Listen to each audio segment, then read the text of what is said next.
ओम नमो भगवते वासुदेवाय। तो हम पढ़ रहे श्रीमद् भागवतम स्कंद 3 अध्याय 23 श्लोक संख्या 8। तो मेरे पास अभी इंग्लिश में है, तो इंग्लिश में मैं ट्रांसलेशन और पर्पट पढ़ लूंगा, फिर हम हिंदी में चर्चा करेंगे। और टॉपिक है the supreme gift, the best gift, है ना। कृष्ण प्रेम के बारे में बात करेंगे। अन्ये पुनर्भगवतो भ्रुव उद्विजिर्बम्ब विभ्रंशितार्थ रचना किम पुरुक्रमस्य सिद्धासि भुङ्क्ष्व विभवान् निज धर्म दोहान् दिव्यान् नरैर् दुरग्दिगान् नृप विक्रियाभि। Translation and purport by His Divine Grace A.C. Bhaktivedanta Swami Srila Prabhupada ki jai. Kardam Muni continued, what is the use of enjoyments other than the Lord's grace? All material achievements are subject to be annihilated simply by a movement of the eyebrows of Lord Vishnu, the Supreme Personality of Godhead. By your principles of devotion to your husband, you have achieved and can enjoy transcendental gifts very rarely obtained by persons proud of aristocracy and material possessions. Purport. Lord Chaitanya recommended that the greatest achievement of the human life is to achieve the grace of the Lord, the love of God. He said, Prema Pumartha Mahan, to achieve the love of God is the highest perfection of life. The same perfection is recommended by Kardam Muni to his wife. His wife belonged to a very aristocratic royal family. Generally, those who are very materialistic or who possess material wealth and prosperity are unable to appreciate the value of transcendental love of God. Although Devavati was a princess coming from a very great royal family, fortunately, she was under the supervision of her great husband Kardama Muni, who offered her the best gift which can be bestowed in human life, the grace of the Lord or love of God. This grace of the Lord was achieved by Devavati by the goodwill and satisfaction of her husband. She served her husband, who was a great devotee and saintly person, with great sincerity, love, affection, and service. And Kardama Muni was satisfied. He willingly gave love of God and he recommended that she accept it and enjoy it because he had already achieved it. Love of God is not an ordinary commodity. Chaitanya Mahaprabhu was worshipped by Rupa Goswami because he distributed love of God, Krishna Prema, to everyone. Rupa Goswami praised him as Mahavadanyaya, a greatly munificent personality because he was freely distributing to everyone love of God, which is achieved by wise men only after many, many births. Krishna Prem, Krishna consciousness is the highest gift which can be bestowed on anyone whom we presume love.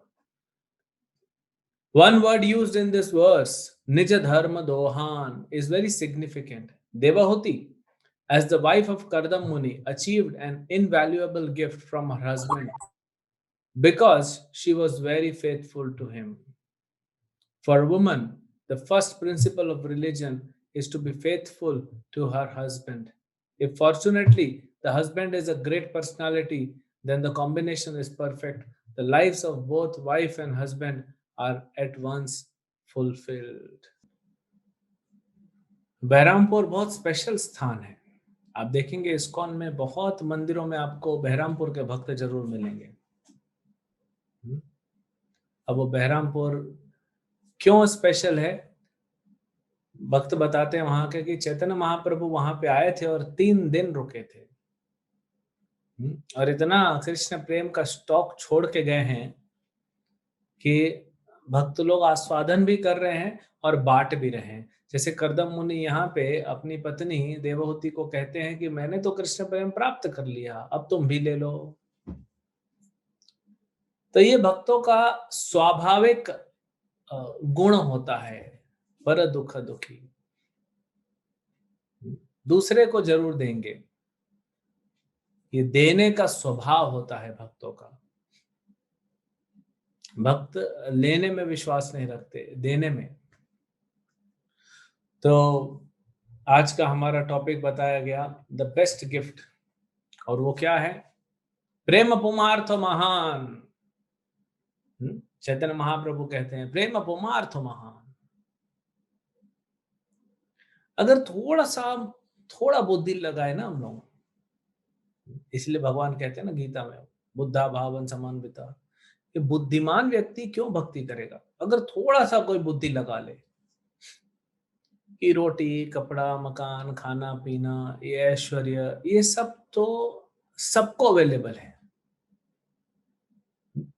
हर व्यक्ति को ऐसा लगता है कि मैं अलग से दिखूं, एक वो यूनिकनेस चाहता है कि मेरे पास ऐसा कुछ हो जो किसी के पास नहीं हो, अगर हो भी तो बहुत कम लोगों के पास हो। तो ढूंढते रहते हैं मैं क्या करूं, मैं कुछ नया करूं, कुछ नया बोलूं, कुछ नया पढ़ूं, कुछ नया करूं। हर कोई इसी में लगा है। बच्चे का नाम देते हैं तो कुछ ऐसा नाम दो कि जो ज्यादा फेमस ना हो, ज्यादा लोग नहीं रखते हो। कुछ भी करेंगे तो हर चीज में, क्योंकि वो यू नो वो भी अहंकार है। लेकिन उसी को अगर हम कृष्ण प्रेम से जोड़ दें, क्योंकि कृष्ण प्रेम बहुत यूनिक है, इस संसार में दुर्लभ है, अति दुर्लभ। तो अगर थोड़ा बुद्धि लगाएं तो जो सबको अवेलेबल है उसके पीछे भागने का फायदा क्या? प्रहलाद महाराज बोलते हैं ऐसे ही आपको तो भौतिक चीजें मिलने वाली हैं, वो आपके पीछे पीछे आएंगी। क्यों? तो आपका कर्म है, आएगा। आपका नाम होना है तो हो जाएगा, आपकी बदनामी होनी है हो जाएगी, आपको गरीबी मिलनी है मिलेगी, आपको धन मिलना है मिल जाएगा, आपको खाना मिलना है तो मिल जाएगा, नहीं मिलना होगा तो नहीं मिलेगा। लेकिन भक्ति ऐसे नहीं है। ऐसा नहीं कि मिलनी होगी तो मिलेगी, नहीं मिलनी होगी तो नहीं मिलेगी। भक्ति कर्मों पे नहीं चलती, भक्ति इज इंडिपेंडेंट, भक्ति देवी स्वतंत्र है। तो अगर इसीलिए आचार्य कहते हैं या प्रयास करना ही है तो भक्ति का प्रयास करो। अच्छा, प्रयास करने के बाद भी मिले ना मिले पता नहीं है, गारंटी है और नहीं भी है। प्रहलाद महाराज कहते हैं, उनके पिता बोलते हैं अरे ये सब तुम भक्ति कहाँ से सीखे हो? तो भक्ति के बारे में बात होती है तो हिरण्यकशिपु को डर लग जाता है, कहीं मेरे को तो भक्त नहीं बना देगा। अगर मैं भी भक्त बन गया तो मैं विष्णु के प्रति जो मेरे हृदय में क्रोध भरा हुआ है, मुझे लड़ना है मारना है उसको, वो खत्म हो जाएगा। ये तो भक्त बना देगा, मुझे विष्णु का सेवक बना देगा। प्रहलाद महाराज बोलते हैं चिंता मत करो,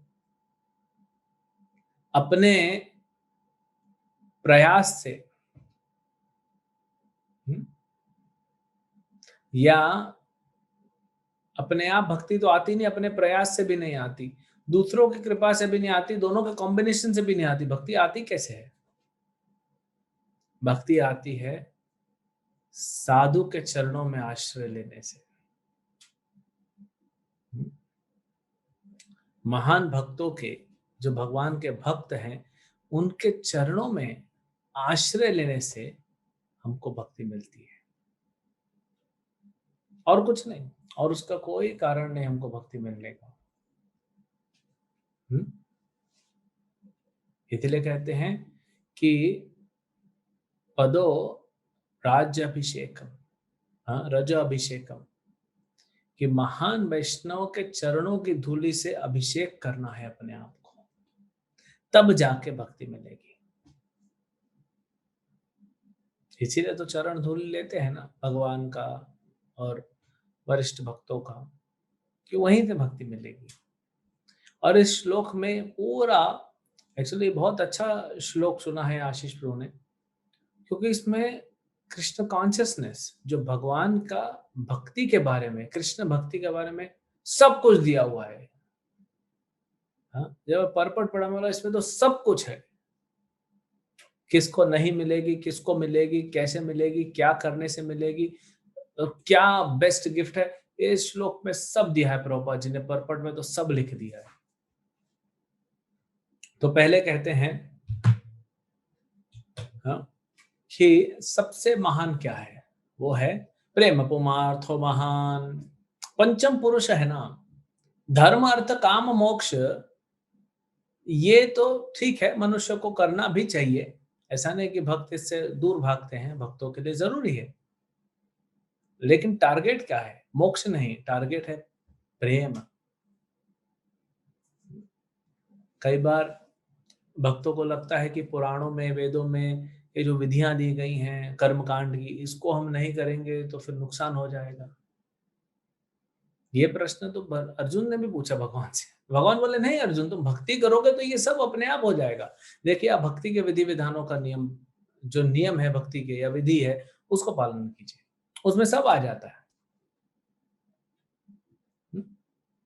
अब अगर कोई व्यक्ति तुलसी महारानी को जल देता है, हम भी देते हैं इस्कॉन में रोज, कोई कोई भक्त सवेरे और शाम 2 टाइम देते हैं, लेकिन तुलसी को हम जल देते हैं। अब देखिए, जो भक्त नहीं है ना, जिसको गुरु का मार्गदर्शन नहीं मिला है, वो क्या करेगा? वो तुलसी को जल देगा, प्रदक्षिणा करेगा, कुछ मांग लेगा भौतिक और चला जाएगा, उसको सुकृति मिलेगी।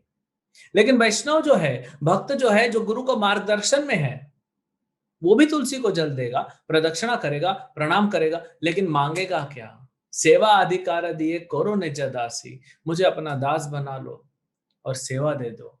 श्री श्री राधा कृष्ण की मुझे सेवा दीजिए। सखीर अनुगत कर। तो देखिए, क्रिया एक ही है, लेकिन चेतना में फर्क है। बहुत सारे लोग यज्ञ करते हैं, वैष्णव भी यज्ञ करते हैं। प्रभुपाद जी ने यज्ञ कराया, दीक्षा देते वक्त यज्ञ कराया, भूमि पूजन में यज्ञ हुआ, टेम्पल ओपनिंग में यज्ञ हुआ, प्रभुपाद ने शादियां करवाई, विवाह करा है, यज्ञ करवाया। यज्ञ तो बाहर के लोग भी करते हैं, लेकिन आप किस चेतना से कैसे कनेक्ट हो रहे हो, तो आपको या तो सुकृति मिलेगी या तो भक्ति मिलेगी। तो कुछ भी हमारा नुकसान नहीं। ऑलरेडी रूप गोस्वामी ने हमको 64 प्रिंसिपल दिए हैं भक्ति में, क्या क्या करना है उतना करेंगे। एक्चुअली देखा जाए तो जितना नॉन डिवोटीज जो होते हैं ना, जो भक्त नहीं है, कर्म कांड में लगे, उन लोग भी इतना नहीं करते जितना हम करते हैं। We are more fanatic, we are most fanatic. हम सबसे ज्यादा फेनेटिक्स हैं। 4:30 दर्शन खुलना है, मतलब खुलना है। मंगल आरती का टाइम फिक्स पूरे दुनिया में। संसारा दामना गाना है, मतलब यही गाना है। तो ये सब हमारे फिक्स हैं। ऐसे लगता है, एक अभक्त को लगेगा कि हाँ, ये तो कर्म कांड जैसा ही है, वही है, लेकिन चेतना अलग है। हम भगवान से या भक्ति के इन नियमों से कनेक्शन बैठाते हैं प्रेम के कारण, प्रेम प्राप्त करने के लिए। और जिसको प्रेम मिल गया है, वो प्रेममय सेवा करता है। हम भगवान से ये मांगने नहीं आ रहे हैं कि प्रभु, मैंने अभी अगरबत्ती घुमा दिया ना 7 बार, फूल भी अर्पित कर लिया, प्रणाम भी कर लिया, अब मुझे 1 2 3 4 मेरा लिस्ट है, मुझे दे दीजिए। कर्मकांड क्या होता है? कर्मकांड मतलब भगवान की पूजा करना, भगवान का साथ संपर्क बैठाना, और फिर कुछ भौतिक मांग लेना। भक्त लोग भी भगवान के संपर्क में रहते हैं, नाम जप करते हैं, लेकिन भौतिक नहीं मांगते। भौतिक मांगने वाला भक्त नहीं होता। तो यहां पे वही बताया गया। चैतन्य महाप्रभु क्या बता रहे हैं? पर्पण में प्रभुपाद जी लिखते हैं, प्रेम पुमार्थो महान। ये जीवन कैसा है? ये जीवन है दुर्लभ मानुष जन्म, अध्रुवम, दुर्लभ है, अध्रुवम है, लेकिन अर्थदम है।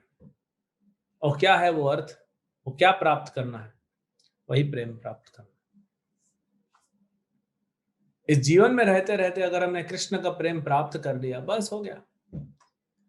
फिर क्या भौतिक संसार, क्या आध्यात्मिक संसार। भक्तों के लिए आध्यात्मिक और भौतिक नहीं होता, कृष्ण के लिए भी आध्यात्मिक और भौतिक नहीं होता। ये सब कृष्ण के लिए बराबर है। वैसे ही भक्तों के लिए भी सब बराबर होता है। कोई आध्यात्मिक, कोई भौतिक नहीं होता। प्रभुपाद जी क्या इस संसार में जब अपना प्रकट लीला किए तो क्या भौतिक संसार में थे प्रभुपाद? नहीं, प्रभुपाद आध्यात्मिक जगत में ही थे।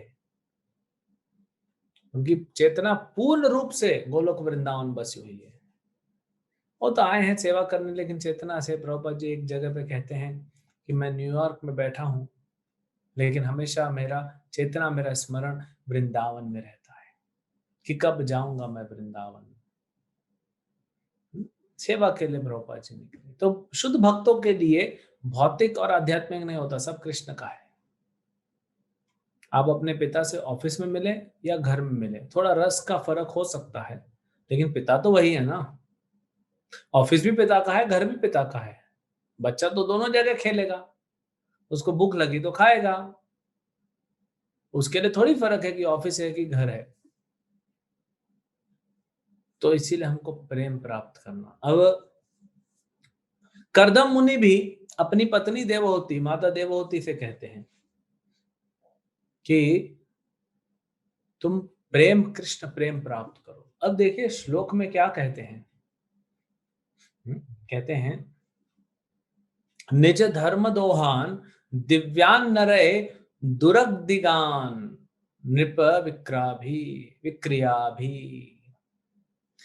उन लोगों को कृष्ण प्रेम नहीं मिलता, उन लोगों को भक्ति बहुत बहुत ज्यादा दुर्लभ है, जो दुर है ना, दुरादिगान बहुत दुर्लभ है। किनको? नृप विक्रिया भी, जिनको अहंकार है, हम बड़े खानदान से हैं। कुंती महारानी भी कहती है ना, बड़ा खानदान है, ज्यादा पढ़ाई कर लिया, बहुत सुंदर है। इनको नहीं मिलती है, बहुत रेयर भक्ति मिलती है। ऐसा नहीं कि भगवान भेदभाव कर रहे हैं। कुछ लोग सोचते हैं और भगवान तो गरीबों के हैं, ऐसा कुछ नहीं है। हमारा पास कितने भक्त हैं, तो युधिष्ठिर महाराज गरीब थे क्या? इसीलिए भक्ति कर रहे थे? हनुमान जी गरीब थे? ये सब राजा हुए भगवान की भक्ति करने वाले। इस्कॉन में भी देखिए हर तरह के भक्त हैं। तो भगवान इसमें भेदभाव नहीं करते। भगवान देखते हैं ये यथामम प्रपद्यन्ते, आप मुझसे कितना प्रेम करते हो। लेकिन प्राय जिनके पास भौतिक समृद्धि ज्यादा होती है, वो उसी में खोया रहता है और अहंकार आ जाता है। हाँ, वो अहंकार अंदर आ जाता है कि हम कुछ हैं। मैं का अहंकार आ जाता है। तो ये फिर उन लोगों के लिए तकलीफ होता है। इसीलिए वो क्यों कह रहे हैं देवहूति को? क्योंकि देवहूति किस परिवार से आई है? स्वयंभुव मनु की पुत्री है। स्वयंभुव मनु शक्त्यावेश अवतार हैं, पहले मनु हैं, ब्रह्मा जी के डायरेक्ट पुत्र हैं। यानी देवहूति लिखती है father's name Manu Maharaj, Swayambhuva Manu. Grandfathers name स्वयंभू ब्रह्मा जी, उनके दादा है। किस खानदान से आ रही है देखिए देवहूति। कितना धन संपत्ति समृद्धि ऐश्वर्य सब भरा हो। और करदम मुनि, करदम मुनि बिंदु सरोवर किनारे घास पे बैठे अपना भजन कर रहे हैं, किसी से कोई मतलब नहीं। प्रभुपाद जी कहते हैं ये कृपा था। हाँ, किसी कारणवश एक कृपा हो गई। Fortunately she was under the supervision of her great husband. तो पत्नी का सौभाग्य होता है अगर वो पति के निर्देश अनुसार रहे। कई बार हम सुनते हैं, प्रभुपाद जी कहते हैं स्त्री जो होती है, जब वो छोटी है, तो पिता के संरक्षण में रहना चाहिए। विवाह के बाद पति के संरक्षण में, और जब पति संन्यास लेके चला जाए तो पुत्र के संरक्षण में। तो ये जो संरक्षण में रखा गया, ये बंधन में नहीं डाला गया, ये कृपा है। ये स्त्री जाति के ऊपर कृपा है। और भाग्यशाली वो स्त्री है जिसका पति, पिता या पुत्र भक्त है। इनके तो देवहूति के तो पिता स्वयंभू मनु हुए। हाँ, सत्यावेश अवतार भगवान के। कर्दम मुनि महान भक्त हुए जिनको भगवान ने दर्शन दिया। एक्चुअली भगवान ने ही इनका मैच फिक्सिंग कराया। मैच मेकिंग किसने कराया? भगवान ने कराया। कर्दम मुनि को भगवान बोले देवहूति से तुम्हारा विवाह होगा, अभी आएंगे 3 दिन बाद, आज के 3 दिन बाद स्वयं मनु आएंगे, अपनी लड़की छोड़ के जाएंगे। और देवहूति माता का पुत्र कौन हुआ? स्वयं भगवान कपिला। तो कितने भाग्य है। तो यहाँ प्रभुपाद जी कहते वो स्त्री का भाग्य है। स्त्री को यह नहीं सोचना चाहिए, माताओं को यह नहीं सोचना चाहिए कि हमारा क्या दुर्भाग्य है, हाँ, घर में बैठा दिया है। नहीं, अगर आपका पति, आपके पिता अगर ये अच्छे भक्त हैं तो आपको तो ऐसे ही सब कुछ मिल जाएगा। ऐसे ही नहीं, खैरात तो नहीं बट रहा है, लेकिन सेवा तो करनी पड़ेगी। तो कर्दम मुनि ने क्या दिया? कर्दम मुनि offered her the best gift दिया। वो क्या है? कृष्ण प्रेम। प्रेम पुमार्थ महान। कैसे मिला? बहुत बड़े घर से आने के बाद अहंकार बढ़ सकता है, चांसेस ज्यादा होती है। धन संपत्ति है तो चांसेस ज्यादा होती है कि अहंकार बढ़ जाएगा। लेकिन देवहूति के साथ नहीं हुआ। स्वयंभू मनु ने अच्छा ट्रेनिंग दिया था। तो जो माता देवहूति ने कर्दम मुनि का सेवा कैसे किया, अगर वो पढ़ेंगे, बहुत आपको सीखने को मिलेगा कि हमको कैसे सेवा करना है। अभी ये श्लोक सिर्फ माताओं के लिए नहीं है, ये श्लोक सभी के लिए है। क्योंकि पति कौन है हमारे? गुरु। गुरु हमें कृष्ण प्रेम देते हैं, गुरु हमारे पति हैं। स्त्रियों के लिए तो पति जो उनके पति हैं, पुरुषों के लिए गुरु उनके पति हैं। और गुरु के लिए सात्वताम पति कृष्ण उनके पति हैं। तो सबके पति हैं, तो सबको अपने अपने पति की सेवा करनी है। तो स्त्री करे अपने पति की सेवा, पति करे अपने पति यानी गुरु की सेवा, गुरु करे अपने पति यानी कृष्ण की सेवा। शास्त्रों को थोड़ा, हमको शब्दों को थोड़ा गहराई से समझना चाहिए। यहां पे सिर्फ ये नहीं है कि ठीक है पति पत्नी का, लेकिन अगर आप पढ़ेंगे जहां पे देवहूति माता ने सेवा किया है, 2-3 श्लोकों में वर्णन है, लेकिन एक एक शब्द में इतनी गहराई है। ऐसे सेवा किया उन्होंने कर्दम मुनि का, ऐसे सेवा किया कि कर्दम मुनि हृदय से प्रसन्न हो गए उनकी सेवा से। अगर आप गुरु की या भगवान की सेवा करते हैं ना, तो आपको मांगने की जरूरत नहीं पड़ती है। आप बस सेवा करते रहिए, गुरु के हृदय में प्रसन्नता आ गया, कितना अच्छा सेवा करता, कितना अच्छा भक्त है ये। बस कृष्ण तुरंत क्या करेंगे? आपके अकाउंट में क्रेडिट कर देंगे, कृष्ण प्रेम का स्टॉक आ जाएगा आपके अकाउंट में। अलग से नहीं करना, मांगना नहीं पड़ेगा। प्रभुपाद जी के पास भक्त आते थे, प्रभुपाद जी हमें अपना आशीर्वाद दीजिए, कृपा दीजिए। प्रभुपाद बोले कृपा ऑलरेडी है, जाओ कुछ सेवा करो। कई भक्त आज भी इस्कॉन में आते हैं, गुरु के पास जाएंगे, महाराज जी कृपा कीजिए, प्रभु जी कृपा कीजिए। मांगने की जरूरत नहीं ना, मांगने से मिलता भी नहीं है, ये मांगने से नहीं मिलता है। ये सेवा करने से अपने आप मिलता है। आप अगर ऑफिस में आपका जॉब लगा कहीं पे, अभी आपकी नौकरी है, आप जाओगे ऑफिस और अपने मैनेजर को गुड मॉर्निंग बोलोगे, गुड आफ्टरनून बोलोगे, गुड इवनिंग बोलोगे, उसको चाय कॉफी पिलाओगे, आपको सैलरी देगा। आप अपना काम करिए, वो आपके काम से प्रसन्न होगा तो अपने आप सैलरी देगा। तो वैसे ही वैष्णव से मांगने की जरूरत नहीं पड़ती, कृष्ण से मांगने की जरूरत नहीं पड़ती। आप सेवा में इतना रत हो जाइए कि वो स्वयं, क्योंकि एक बार अगर गुरु प्रसन्न हो गए आपसे तो आपको देते हैं, कृष्ण देना चालू कर देंगे। अपराध करेंगे तो रुक जाएगा, लेकिन नहीं तो बहुत अच्छे से वो चलता रहेगा। इसलिए अपराधों से बचना है। चैतन्य महाप्रभु क्या कहते हैं? बहु जन्म करी यदि श्रवण कीर्तन, तबु तब पाए नहीं कृष्ण पदे प्रेम धन। बहु जन्म करी यदि श्रवण कीर्तन, करोड़ों करोड़ों जन्म आप श्रवण कीर्तन करो, हरे कृष्ण जप करते रहो, लेकिन अगर अपराध हो रहा है तबु तब पाए नहीं कृष्ण बने प्रेम धन। अगर अपराध हो रहा है तो कृष्ण के चरणों में प्रेम धन की प्राप्ति नहीं होगी। तो अपराध से बचते हुए भक्ति करनी है। तो यहाँ पे कर्दम मुनि का सेवा देवहूति ने किया, तो एक वर्ड वो भी आता है कि ध्यान पूर्वक, हम गुरु पूजा में गाते हैं ना, श्री गुरु चरण पद्म केवल भक्ति सद्म। श्री गुरु के चरण पद्म क्या है? और भक्ति सद्म, सद्म मतलब घर, भक्ति का घर है वो। बंदो मोई सावधान मते, मैं आपका सावधानी पूर्वक मैं आपके चरणों में नतमस्तक होता हूं।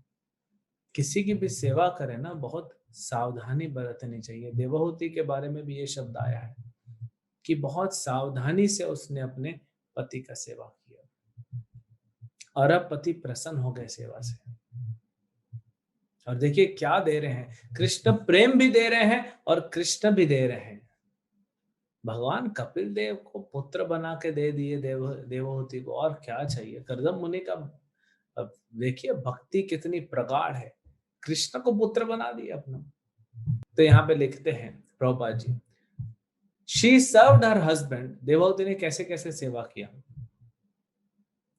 मांगना नहीं पड़ा, न देवहूति ने मांगा था, न हमें मांगने की जरूरत है। आपको कृष्ण के पास, गुरु के पास, प्रभुपाद के पास जाने की जरूरत नहीं है, यानी जाने की जरूरत है, मांगने की जरूरत नहीं है कि हमें कृपा दो कृपा दो। प्रभुपाद जी बोलते हैं सेवा करो, दीक्षा मिल गई ना, कृपा हो गया। और जिसकी दीक्षा नहीं, हरे कृष्ण जप कर रहे हो ना, मिल गया ना इस्कॉन से, वही तो कृपा है। भगवत गीता हाथ में आ गई ना, वही तो कृपा है। अब कुछ करो, भगवत गीता पढ़ो, हरि नाम जप करो, अपराध से बचने का प्रयास करो, सेवा करो, अब करो, अब बाकी अपने आप आता रहेगा। अकाउंट खुल गया है भक्ति का, अब उसमें आता रहेगा पैसा, कृष्ण प्रेम के कॉइन्स आते रहेंगे, लेकिन आपको सेवा करनी पड़ेगी। यहाँ पे कहते हैं प्रभुपाद जी, बड़े सुंदर शब्दों का वर्णन करते हैं, she served her husband. Husband मतलब यहाँ में गुरु की सेवा समझनी चाहिए, हाँ, और माताओं के लिए पतियों की भी सेवा, क्योंकि शास्त्र कह रहे हैं, मैं नहीं कह रहा हूँ। और पति की जिम्मेदारी क्या है? वो भी अपने गुरु की सेवा करे, भक्त बने। अगर पति भक्त नहीं बनेगा तो पत्नी को कैसे फायदा मिलेगा? हाँ?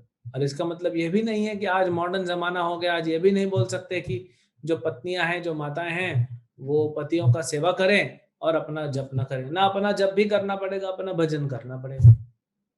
आज किसी के भरोसे नहीं रह सकते, आपको अपना अचीव करना पड़ेगा।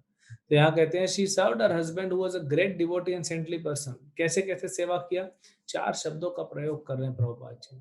विद ग्रेट सिंसियरिटी, बहुत सिंसियरली सेवा की, काम चोरी नहीं कि थोड़ा कर दिया बाद में नहीं किया, खुद जाके करो, अपना भक्ति कर रहे हो, मुझे क्यों बुला रहे हो, जो करना है करो, ये नहीं, सिंसियरली सेवा किया, करती रही। दुबली पतली हो गई थी, हाँ, पूरा मुरझा गया था, देवहूति का इतना सुंदर शरीर। मनु महाराज की पुत्री है, इतनी सुंदर थी, लेकिन पूरी मुरझा गई। कर्दम मुनि का दृष्टि पड़ा भी, तो सिंसियरली, हृदय से सेवा किया, विद ग्रेट सिंसियरिटी, लव, प्रेममयी सेवा, अफेक्शन। अफेक्शन मतलब कि देखिए कई बार हम सेवा करते हैं लेकिन आधे मन से करते हैं। सेवा करते हुए सामने वाले व्यक्ति के प्रति आपका स्नेह होना चाहिए, और अगर स्नेह है तो सेवा करेंगे। मान लीजिए घर में आप बैठे हैं, आपका पिताजी बोलते हैं 1 गिलास पानी देना, रहे करना पड़ेगा, क्या करेंगे, बाप है घर से निकाल देगा, पॉकेट मनी नहीं देगा, चलो दे देते, ये लो पानी पकड़ो, इसको सेवा नहीं कहते। प्रेममयी सेवा, तेषां सतत युक्तानां भजतम प्रीतिपूर्वकम, प्रीतिपूर्वकम। प्रभा जी बहुत बार इस श्लोक को कोट करते हैं कि प्रीतिपूर्वकम सेवा होनी चाहिए, तो स्नेह होना चाहिए। जिसका आप सेवा कर रहे हो ना, उसके प्रति आपका पॉजिटिव वाइब्रेशंस होना चाहिए, स्नेह होना चाहिए। बड़े दुर्भाग्य की बात है कि वैष्णव के प्रति अगर हमारा नहीं है स्नेह, तो सभी वैष्णव के प्रति हमारा स्नेह होना चाहिए। वो कैसा भी हो, भगवान का है ना। मान लीजिए आप जॉब कर रहे हैं किसी कंपनी में, और आपका जो मालिक है कंपनी का, उसका एक बेटा है, और बिगड़ा हुआ बेटा है, अनाप शनाप खाता है, घूमता है, आवारागर्दी करता है, कुछ भी बोल देता है, गाली भी बक देता है। अब बेकार एकदम लड़का है?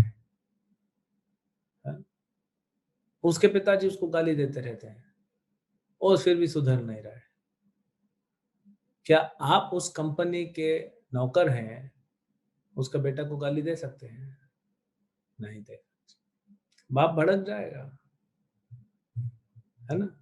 तो वो व्यक्ति कैसा भी हो, है तो कृष्ण का ना। बहुत मुश्किल है, बहुत मुश्किल है करना कलयुग में, जहां हमारे अंदर ईर्ष्या द्वेष भरा हुआ है, लेकिन प्रयास तो करना चाहिए।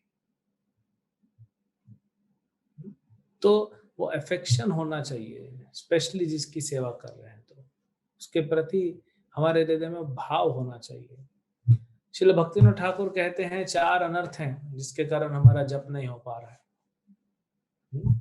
भौतिक आसक्तियां, फिर तत्व विभ्रमता, मुझे पता ही नहीं मैं कौन हूं, मेरा तत्व नहीं पता, मैं कौन हूं, कृष्ण कौन है पता नहीं, तो जप कैसे करेगा।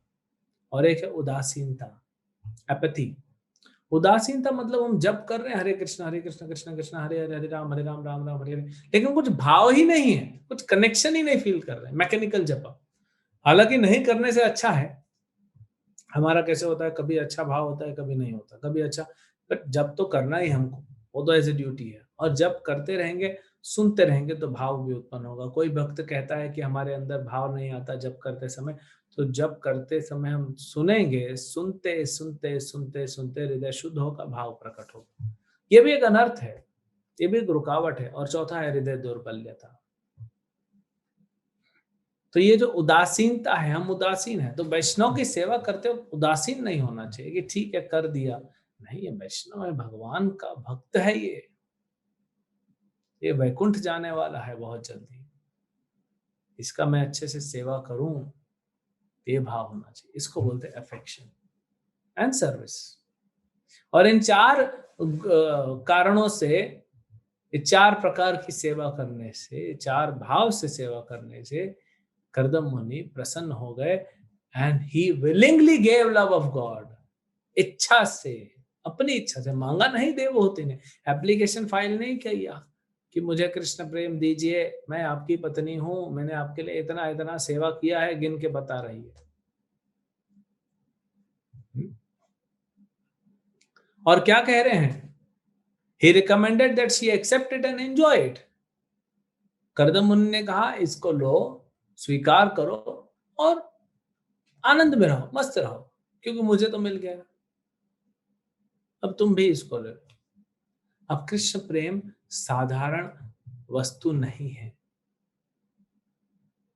अगर साधारण वस्तु होती तो फिर सबके पास होती ना,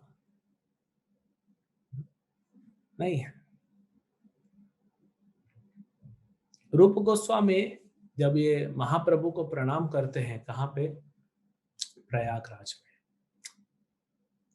जब 10 दिन का उपदेश सुनते हैं, जब प्रणाम करते हैं दूर से, तब ये श्लोक का उच्चारण करते हैं रूप गोस्वामी। जो महाप्रभु का मंत्र हम उच्चारण करते हैं ना, नमो महावदन्याय कृष्ण प्रेम प्रदायते कृष्णाय कृष्ण चैतन्य नामने गौर तुषे नमः। तो महाप्रभु सुने, महाप्रभु बोलते क्या बोल रहा है, हाँ? अरे रूप क्या बोल रहा है, नमो महावदन्याय। अरे मैं भिक्षुक सन्यासी हूँ, भिखारी हूं, मैं क्या महावदन्याय बोलते हो? नहीं प्रभु, आप बाहर से भले भिक्षुक होंगे, अपने भक्तों से मांग के खाते, वो अलग बात है। सन्यासी मतलब क्या, भिक्षुक ना।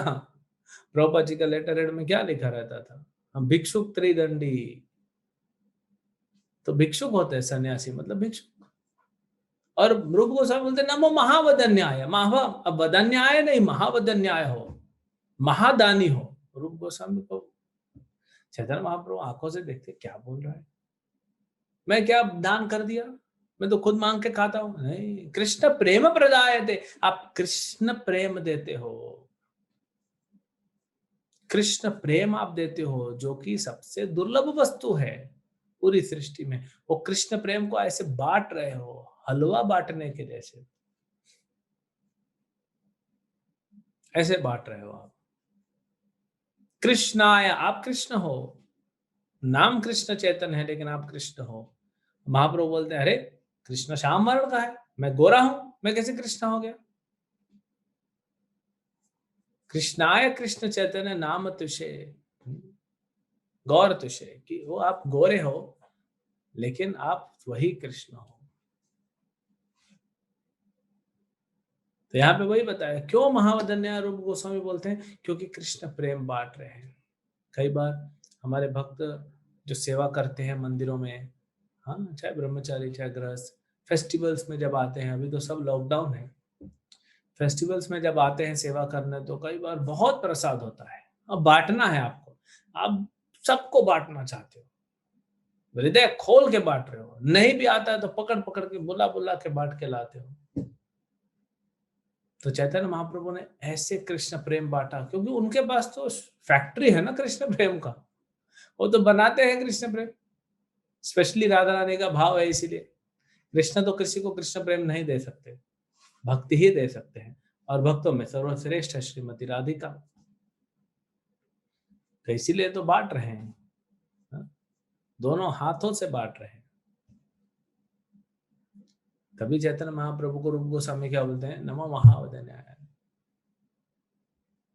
अब यहाँ पे एक शब्द पे चर्चा करते हैं, निज धर्म दोहान, अपने धर्म को करना चाहिए। Devahuti as the wife of Kardam Muni achieved an invaluable gift from her husband because she was very faithful to him. अपने पति के प्रति पूरी तरह निष्ठ थी, तब जाके मिला। अब पति कौन है, गुरु, तो गुरु के प्रति हम पूरी तरह निष्ठ नहीं होंगे तो नहीं मिलेगा। अगर देवहूति, मान लीजिए अगर कोई पत्नी है, पति की सेवा कर रही है, लेकिन बाहर एक बॉयफ्रेंड है, उस मोहल्ले में एक बॉयफ्रेंड है, पैरामोर जिसको बोलते हैं, तो चलेगा, नहीं चलेगा। हाँ, अगर वो प्रेमी कृष्ण है तो अलग बात है,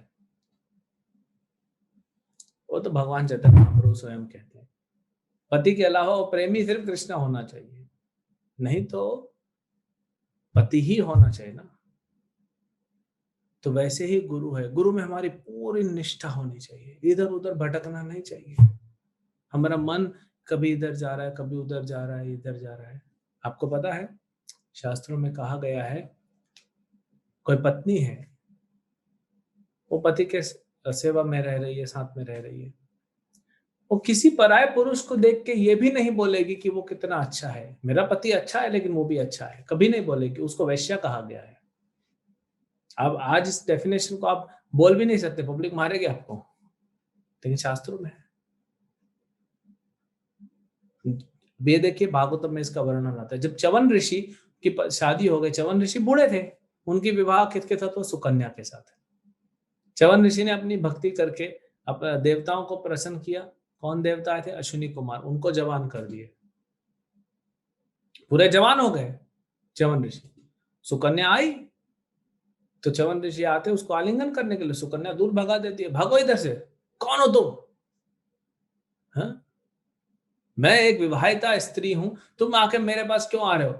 बोलते हैं मैं च्यवन ऋषि हूं। बोले तुम च्यवन ऋषि नहीं हो क्या, मैं नहीं जानती हूँ अपने पति को। तो भले ही ये सुंदर था, हाँ? और हट्टा कट्टा नौजवान था, लेकिन सुकन्या का मन नहीं विचलित हुआ, और ये देख के सुकन्या के पिता बड़े प्रसन्न हुए थे।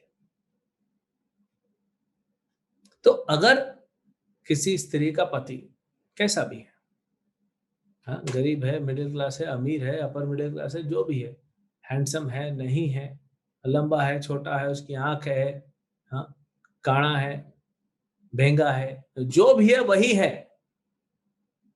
अगर वो स्त्री सोचती है कि नहीं ये भी अच्छा है, वो भी अच्छा है, ये भी अच्छा है, वैश्या है। अब इसी कॉन्सेप्ट को गुरु पे लगाइए,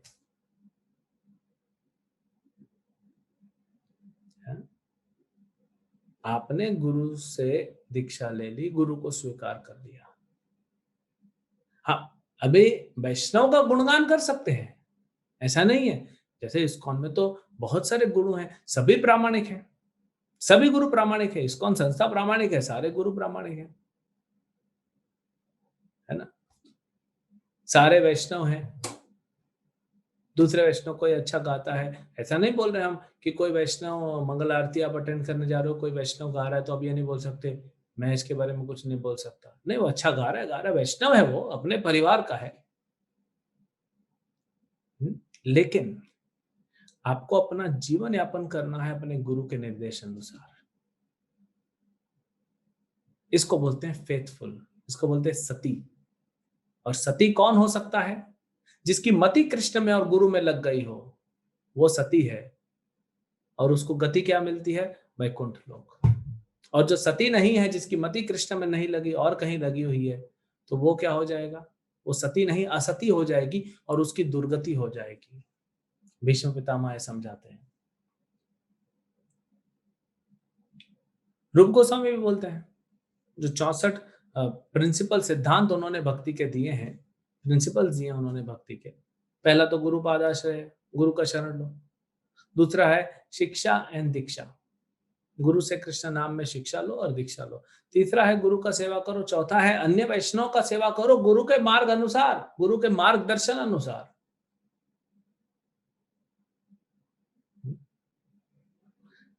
फैनेटिक भी नहीं हो जाना चाहिए कि हमारे गुरु के अलावा कुछ नहीं है, सभी वैष्णव है, हमारे गुरु भी उसी परिवार के हैं। ये रूप गोस्वामी का इच्छा था। रूप गोस्वामी ने इच्छा किया था कि एक समय आएगा जब बहुत सारे गुरु अपने शिष्यों के साथ एक ही संस्था में भक्ति करेंगे।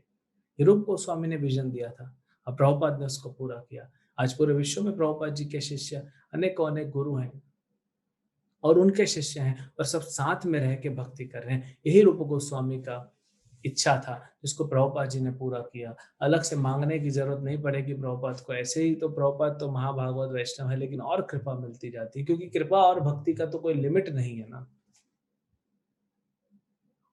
लेकिन हमको फेथफुल होना पड़ेगा। वो भी अच्छा है, वो भी अच्छा है।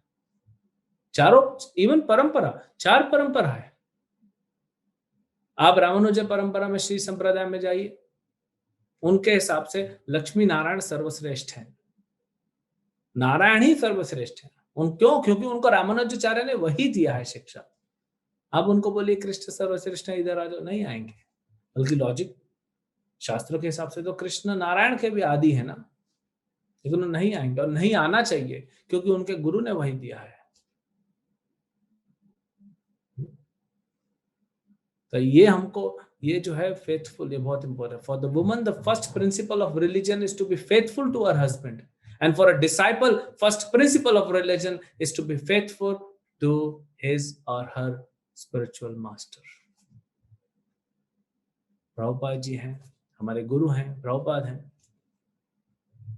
उसमें हमको इधर उधर नहीं भटकना चाहिए। नहीं तो क्या होगा? कृष्ण प्रेम नहीं मिलेगा। अब यहाँ पे देखिए लास्ट लाइन में परपट में क्या लिखते हैं Prabhupada ji? If fortunately the husband is a great personality, अगर सौभाग्यवश पति जो है वो एक महान भक्त है, तो गुरु तो ऑलरेडी महान भक्त है ना। जिनकी दीक्षा नहीं, प्रभुपाद जी तो है। प्रभुपाद पूरे संसार को शेल्टर, आश्रय प्रदान कर रहे हैं। तो ऐसे गुरु हैं। अब तो हमको अच्छा बनना है, बस हमको सिंसियर बनना है। गुरु तो है उस लेवल के। तब हमको अपने आप क्या मिल जाएगा? द बेस्ट गिफ्ट, ये सर्वश्रेष्ठ भेंट, जो आज का टॉपिक है हमारा। अलग से कुछ नहीं करना पड़ेगा। प्रभुपाद जी के काफी सारे शिष्य हुए। इस्कॉन वृंदावन में एक शिष्य थे, वो कृष्ण बलराम टेम्पल खुल गया। अभी तो उस समय भक्त कम थे, जो भक्त थे प्रभुपाद जी बुक डिस्ट्रीब्यूशन में लगाते थे, फंड रेजिंग में लगाते थे, थोड़े बहुत मैनेजमेंट करते थे। डीटी सेवा के लिए हमेशा प्रॉब्लम होता था। तो एक भक्त प्रभुपाद जी के शिष्य हमेशा सवेरे जाएंगे, 2:30 बजे रात को 10 बजे तक वही संभालते थे किचन, पूरा किचन। तो जप नहीं हो पाता था 16 माला उंगलियों पे, यानी माला पे। तो किसी ने प्रभुपाद को कंप्लेंट किया, प्रभुपाद जी ये प्रभु जी जो है 16 माला नहीं करते हैं। प्रभुपाद ने क्या कहा बताया? प्रभुपाद ने कहा वो 16 माला से ज्यादा करता है रोज, क्योंकि निरंतर सेवा करते उनके मुख से नाम निकल रहा है। अब प्रभुपाद ने बोल दिया कि आप ये करते रहो बस। तो हम अपना बुद्धि नहीं लगाना चाहिए गुरु के सामने कि मैं क्या करूं। प्रभुपाद जी जब जब इस्कॉन वृंदावन टेम्पल 74 में प्रभुपाद के शिष्यों ने कहा खोल देंगे, लेकिन नहीं खोल पाए। तो प्रभुपाद को फिर डिवोटीज ने कहा कि सीमेंट नहीं मिल रहा है। तो प्रभुपाद बोले मैं अरेंज करता हूँ, पहले क्यों नहीं बताया, मैं अरेंज करता हूँ। तो प्रभुपाद ने एक फोन घुमाया इधर उधर और ट्रक भर भर के सीमेंट आ रहा है, भर भर के सीमेंट। तब सीमेंट ब्लैक में मिलता था, राशन में मिलता था, चोरी होती थी। आज तो हर जगह सीमेंट मिल जाता है। तो प्रभुपाद ने एक डिवोटी को बोला कि ये लो चाबी, ये गोडाउन में एक एक सवेरे 8 बजे से ट्रक चालू होती है आना, रात को 8 9 10 बजे तक चलती है। तुमको एक एक बोरी गिन के रखवाना है, पूरा हिसाब किताब तुम्हारे पास होना चाहिए। तो रोज आ रहा है। प्रभुपाद को बोलते हैं प्रभुपाद जी मेरा जप नहीं हो रहा है, दिन भर में सीमेंट की बोरियां गिन रहा हूँ। प्रभुपाद बोले वही तुम्हारा जप है, ये सीमेंट की बोरी गिनना ही तुम्हारे लिए जप है, इसी को करते रहो। तो अगर वो भक्त वही करते रहें तो वहीं से भगवत धाम निकल जाएंगे। ये पोटेंशियल होता है ना, इसे तो प्रभुपाद बोल रहे if fortunately the husband is great personality, तो प्रभुपाद तो है ना। अगर प्रभुपाद बोल रहे हैं तुम जप मत करो, तुम ये करो, तो वो करने से जो भी सेवा बोलेंगे। प्रभुपाद जी के एक शिष्य जो में अभी संन्यास ले लिया, वो सवेरे 2 बजे घुसे थे डीटी में। सिद्धार्थ महाराज वो 2 बजे घुसे थे डीटी में, 2 ढाई बजे, 12 बजे दोपहर के निकल रहे हैं, आ रहे हैं तो 11:30 12 बजा था, उस समय का टाइम था। तो जस्ट निकल ही रहे थे, प्रभुपाद ने कहा कि पूरी तलो तुम। बोले प्रभुपाद जी मेरा जप नहीं हुआ, 3 माला हुआ। प्रभुपाद बोले तुम्हारा जप मैं करूंगा, तुम पूरी तलो। बस आप पूरी तल के ही वैकुंठ चले जाओगे। आपको पता है कुर्मा प्रभु जो बेस्ट कुक हैं, हाँ, तो प्रभुपाद जी ऑस्ट्रेलिया में थे और कुर्मा प्रभु ने बनाया था पूड़ी। और प्रभुपाद ने जब पूड़ी देखा, खाया, प्रभुपाद बोले जिसने भी पूड़ी बनाई वो वैकुंठ जाएगा। और नए नए भक्त थे तब तो ऐसा है, हम अपनी बुद्धि लगाते हैं ये करना। थोड़ा 4 शास्त्र पढ़ लिया है ना, थोड़ा सा गीता भागवत पढ़ लेते तो अहंकार आ जाता है। गुरु पे श्रद्धा और निष्ठा नहीं कम होनी चाहिए, वो बढ़नी चाहिए। माता देवहूति भी बोल सकती थी करदम मुनि को, हाँ ये ऐसा ऐसा कर रहे हो। हम भी शास्त्र पढ़े हैं, मैं भी अपने पिता के घर में पढ़ के आई हूँ। हमारे यहाँ बड़े बड़े ऋषि आते थे, नारद मुनि जैसे ऋषि आते थे, आपसे भी बड़े बड़े हैं वो। नहीं, ये भाव नहीं, फिर नम्रता नहीं है, फिर नम्रता नहीं है तो भक्ति कैसे मिलेगी ना। तो हमने देखा कि प्रेम पुमार्थ महान, सबसे दुर्लभ क्या है, ये प्रेम, कृष्ण प्रेम। और इसको प्राप्त करने के लिए जो करना पड़े करो। रूप गोस्वामी बोलते हैं मेरे मित्र तुमको जो कीमत चुकानी पड़े चुकाओ, कृष्ण भक्ति को प्राप्त करो, ये बोलते हैं। और कैसे होगा, वो सेवा करके होगा। प्रेममय सेवा, निष्ठा होनी चाहिए, अपना धर्म करते रहना चाहिए और सेवा करते रहनी चाहिए। डाउट नहीं होना चाहिए, हमारे मन में कभी भी डाउट नहीं आना चाहिए। क्यों? क्योंकि संशय आत्मा विनश्यति। जिसके मन में संशय आ गया भक्ति के प्रोसेस को लेके जो प्रभुपाद ने दिया है उसमें अगर संशय है तो विनश्यति, बहुत तकलीफ होने वाला है। जब करने में बहुत तकलीफ होगा, मन नहीं लगेगा। जितना श्रद्धा बढ़ेगी, जितनी निष्ठा बढ़ेगी हमारी प्रोसेस में, उतना अच्छे से आपकी स्मूथ भक्ति होगी। कृष्ण वही देखते हैं कि मेरे भक्त में ये जो प्रोसेस दिया है प्रभुपाद ने, कृष्ण देखते हैं कि इसमें निष्ठा रखा है, इसका जप अच्छे से हो जाएगा। इसलिए निष्ठा रखना चाहिए, प्रेम नहीं तो कम से कम निष्ठा होना चाहिए, पूर्ण विश्वास होना चाहिए। और फिर भक्ति के प्रोसेस में, साधना भक्ति के प्रोसेस में लगते रहना चाहिए। बहुत जल्दी रागनों का मार्ग को हम प्राप्त कर लेंगे।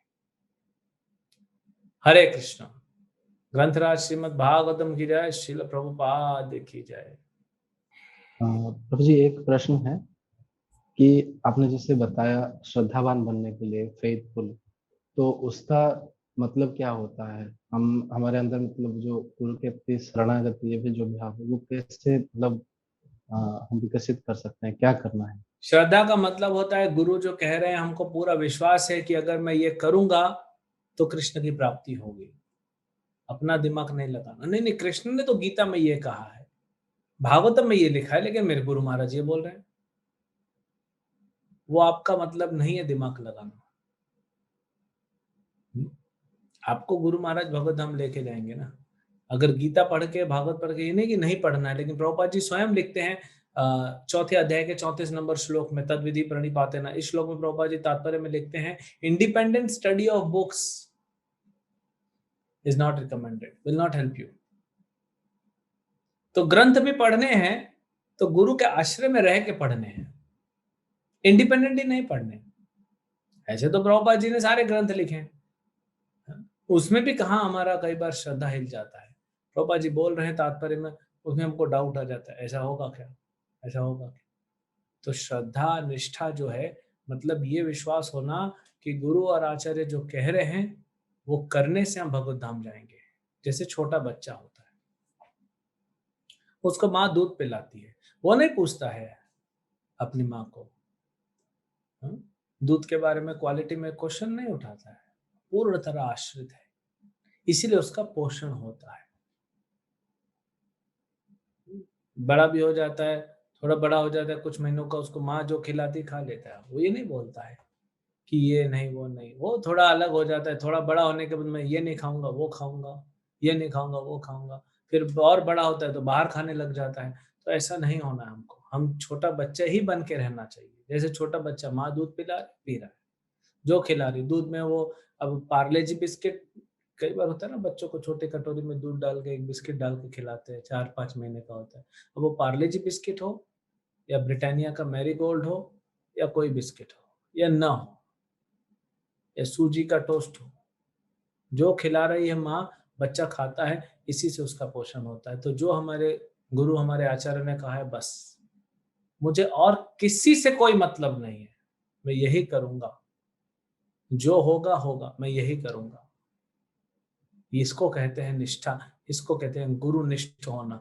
और जब तक गुरु निष्ठ नहीं होंगे, भूल जाइए कृष्ण कृपा मिलेगा नहीं आपको। गुरु निष्ठ नहीं होगा तब तक कृष्ण कृपा नहीं मिलेगा। आप कितना जप कर लो, कितना भजन कर लो। बहुत नेक्स्ट। बहुत धन्यवाद प्रभु जी। सुदर्शन हरिश्चंद्र प्रभु श्रवण कर रहे हैं, वो पूछना चाहता अपना प्रश्न, अनम्यूट करके पूछे प्रभु। जी प्रभु जी, दंडवत प्रणाम प्रभु जी। बहुत ही खास सेशन था इसका, इसलिए आपके पास हम आभारी हैं। और एक प्रश्न था प्रभु जी, जैसे आप बताए कि हम लोगों को भी अपने गुरुओं के प्रति चस्टाइज्ड रहना है। तो कभी कभी क्या होता है, बहुत तरह की अल्यूरमेंट्स होते हैं मटेरियल वर्ल्ड में, और हम क्योंकि घर में रहते हैं और बाहर जाते हैं काम करने के लिए, ये सब कुछ, तो बहुत से लोगों के साथ कांटेक्ट में आना पड़ता है। और उसी की वजह से क्या होता है, हमारा माइंड कभी कभी अफेक्टेड हो जाता है मंडन थिंग से। सो इसकी बदौलत हम कैसे अपने गुरुओं के प्रति अपनी निष्ठा को बनाए रखें, अपना आप जैसे बताया कि जो सतीत्व है, जैसे गुरु हमारे पति जैसे होते हैं, तो उसको कैसे बनाए रखें अपने जीवन भर, निष्ठा को कैसे बढ़ाएं प्रभु जी। हरे कृष्ण। देखिए, सबसे पहले तो आप जॉब कर रहे हैं वो कोई गलत नहीं है ना? जी प्रभु जी। लेकिन निष्ठा को कैसे बनाए रखेंगे, आप प्रयास कीजिए, पहले तो प्रयास करते रहिए। और जॉब जाने से पहले हो सकता है तो 16 माला ध्यान पूर्वक कीजिए। अगर आपका 16 माला ध्यान पूर्वक हो जाएगा, गीता भागवत पढ़ के निकलेंगे, तो बाहर के एल्योरमेंट जो है उतना एल्योर नहीं कर पाएंगे। अनर्थ है हमारे हृदय में, इसीलिए हम फंस जाते हैं। देखिए, जो लोहा होता है ना, तो चुंबक होता है, चुंबक, मैग्नेट, मैग्नेट के सामने आते ही लोहा चिपक जाता है उससे। ऐसे ही हम भी, हमारे हृदय में अनर्थ है, हम बद्ध जीव हैं। तो माया के ये जो प्रलोभन होते हैं, इससे हम फंस जाते हैं, है ना? तो एंटी मैग्नेटिक लेयर लगानी पड़ेगी अपने ऊपर, सुरक्षा कवच। और ये सुरक्षा कवच हमको कहाँ से मिलेगा? हमारी चेतना तो शुद्ध होगी, टाइम लगेगा, तब तक सुरक्षा कवच, ये सुरक्षा कवच है हरि नाम। अगर हम ऑफिस जाने से पहले, घर से निकलने से पहले ध्यान पूर्वक 16 माला भी कर लिए, तो माया का प्रलोभन कम होगा। जिस भी भक्त ने 16 माला अच्छे से करके ऑफिस किया, उसने देखा होगा उस दिन उसके दिमाग में, उसकी चेतना में काम, क्रोध, लोभ, मोह, मद, मत्सर नहीं आता है। तो इतना करोगे तो भी बहुत है। Next question. बहुत बहुत धन्यवाद प्रभु। हरे अगला प्रश्न है, सुमन प्रभु जूम के माध्यम से श्रवण कर रहे हैं, वो पूछ रहे हैं कि how can we please our guru more. ये पहला प्रश्न है। How can you please your guru मोर।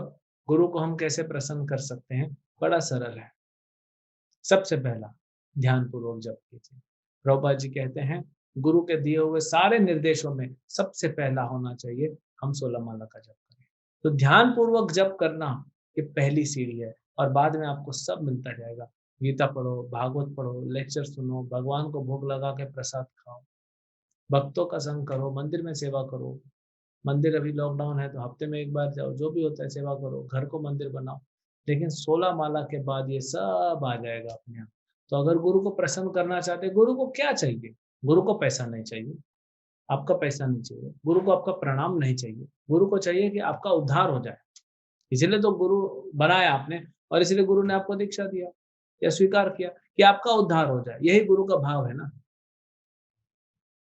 तो उद्धार कैसे होगा? गुरु ने बोला अच्छे से ध्यान पूर्वक 16 माला जप करो। तो आप 16 माला जप करोगे, गुरु अपने आप प्रसन्न हो जाएंगे। और धीरे धीरे फिर बढ़ाते रहिए, फिर रीडिंग करिए, फिर हियरिंग करिए, फिर सेवा करिए, भगवान को भोग लगा प्रसाद। ये सब करने से, भक्ति के जो विधियों को पालन करने से, नियमों को पालन करने से गुरु हमसे प्रसन्न हो जाते हैं। अलग से कुछ नहीं करना, करना वही है। नेक्स्ट क्वेश्चन है आपका, what to do with those who repeatedly criticise us. जो हमारा निंदा करते हैं उनका क्या करें? अगर आप अच्छे से भक्ति कर रहे हो ना, तो निंदा को आप ध्यान नहीं दोगे, क्योंकि हमारा अच्छे से भक्ति नहीं हो रहा, इसलिए निंदा से हम विचलित हो जाते हैं। करने दो लोगों को निंदा। आप रास्ते में जाते हो, स्कूल या कॉलेज जाते हो अपनी गाड़ी लेके, हाँ, कुछ कुत्ते भौंक के आपके पीछे पीछे आते हैं, आप कुछ करते हो? गाड़ी रोक के उतर के आता हूँ, देखता हूँ मैं कौन है, कुछ करते हो? नहीं, आप निकल जाते हो। वो कुत्ता थोड़ी देर आता है पीछे पीछे, भगाता है आपको गली से। आप तो वैसे ही जा रहे हो, उस गली में थोड़ी रहना है आपको, आपको तो अपने कॉलेज जाना है, कंपनी जाना है। तो जो लोग करते रहेंगे उनको छोड़ दीजिए। वो इग्नोर कब कर पाएंगे? अगर आपके अंदर स्ट्रेंथ होगा ना, आध्यात्मिक शक्ति होगी, तो इग्नोर कर पाएंगे। जैसे अभी बॉम्बे में बारिश का मौसम है, बाकी जगह भी है, लेकिन बॉम्बे में अच्छा खासा बारिश हो रहा है। आप ऑटो में जा रहे हैं, तो बारिश अंदर आती है, हवा अंदर आती है। आप ऑटो वाले को बोलते हैं, अरे पर्दा क्यों नहीं लगाते, छाता खोल नहीं सकते, अब इतना बारिश हो रही है, ठंडी ठंडी हवा लग रही है ना। लेकिन अगर ये तो आप क्यों क्यों परेशान हो रहे हो, क्योंकि आपके पास कुछ है नहीं करने के लिए। लेकिन अगर मान लीजिए आपको किसी का फोन आ गया, जिससे आपका स्नेह है, प्रेम है, माता है, पिता है, पति है, पत्नी है, बच्चे हैं, जिसी से भी आपके गुरु का फोन आ गया, उनसे बात कर रहे हैं, फिर बारिश आए, ठंडी लगे, कोई फर्क नहीं पड़ता, क्योंकि आप परम दृष्टवा वर्तते, आप ऊपर उठ गए। तो वैसे ही अगर हम आध्यात्मिक शक्ति अपने अंदर लाएंगे, अर्जित करेंगे भक्ति के इन नियमों से, क्या करना है, क्या नहीं करना है, इससे अगर आध्यात्मिक शक्ति हम बढ़ाते हैं, तो निंदा का प्रभाव नहीं पड़ेगा। किसका निंदा नहीं होगा? भगवान राम को नहीं छोड़ा इस दुनिया ने, कृष्ण को नहीं छोड़ा, आपको और हमको छोड़ेंगे? नहीं। ये तो चलता रहेगा। आप जब तक जीवित हो तब तक चलता रहेगा, जब तक भौतिक संसार में हो तब तक आपकी निंदा होती रहेगी। आपको अपना आध्यात्मिक शक्ति बढ़ा के इन चीजों को अवॉइड करना सीखना पड़ेगा, इग्नोर करना सीखना पड़ेगा। ठीक है। एक प्रश्न आया है कि हमने इस्कॉन में एक गुरु से दीक्षा ली है, बाकी गुरु को अच्छा बोलने से दोष लगेगा क्या? मैंने वो पहले ही समझा दिया कि सारे वैष्णव हैं, वैष्णव को गुणगान से दोष नहीं लगता है। हाँ, अगर बाहर जाओगे तो अलग बात है। और मैं ये बाबा के पास जाऊंगा, ये बापू के पास जाऊंगा, थोड़ा इनके पास भी चले गए, थोड़ा उस अपने परंपरा से बाहर नहीं जाना चाहिए, और सभी को अपने गुरु से कनेक्टेड देखना चाहिए। माता सीता बोलती है राम को, अरे मेरा विवाह आपके साथ हुआ है, जब आप ही वनवास में जा रहे हो तो मैं यहाँ रह के क्या करूंगी? मेरा तो संबंध परिवार वालों से आता है, ससुराल के साथ है, क्योंकि आपके द्वारा। मेरे कई बार होता है भक्तों में दीक्षित भक्त हैं, चलो थोड़ा गणेश जी का पूजा कर लिए, थोड़ा शिव जी का कर लिए, थोड़ा इधर काम करते हैं, वो वहाँ पे एक माता रहती है, वो आशीर्वाद देती है, कुछ पुड़िया देती है, उससे हमारा जल्दी फायदा हो जाएगा, तो उधर चले गए। ये नहीं करना है, ये निष्ठा में कमी लाता है। ठीक है। गुरु जी और एक प्रश्न है, महाजानकी देवी माता पूछ रहे हैं कि गुरु के प्रति जो शरणागति है, ये आपने बोला कि बहुत इम्पोर्टेंट है, और उनके प्रति जो प्रसन्न करने की जो भावना है वो अपने अंदर में सॉरी उनको प्रसन्न करने से जो भी इच्छाएं हैं वो पूर्ण हो जाती हैं। तो वो जो शरणागति भाव है वो कम होते जा रहा है, उसे कैसे कांस्टेंट बनाए रखें, इम्प्रूव करें कैसे? वो तो आंसर हमने दे दिया ना, पिछले क्वेश्चन में ऐसे ही आंसर दिया था। गुरु के प्रति निष्ठा कैसे बढ़ाएं, गुरु को प्रसन्न कैसे करें, गुरु के प्रति जो हमारी निष्ठा है कम हो रही, इन सब के आंसर वही है। ध्यान पूर्वक जप करना, गीता भागवत पढ़ना, गुरु के प्रभुपाद के लेक्चर सुनना, भगवान को भोग लगा कर प्रसाद करना, मंदिर में वैष्णव की सेवा करना, बस इतना तो करना ही पड़ेगा आपको। अगर कहीं ना हमसे अपराध हो रहा है, कहीं हमारी निष्ठा कम हो रही, मतलब आप देखिएगा आपका जप अच्छा नहीं हो। अगर आप हरे कृष्ण मंत्र अच्छे से जप करेंगे तो ये सब नहीं होना चाहिए। तो जप की क्वालिटी को बढ़ाइए, आप ध्यान पूर्वक जप कीजिए, है ना? हरे कृष्ण।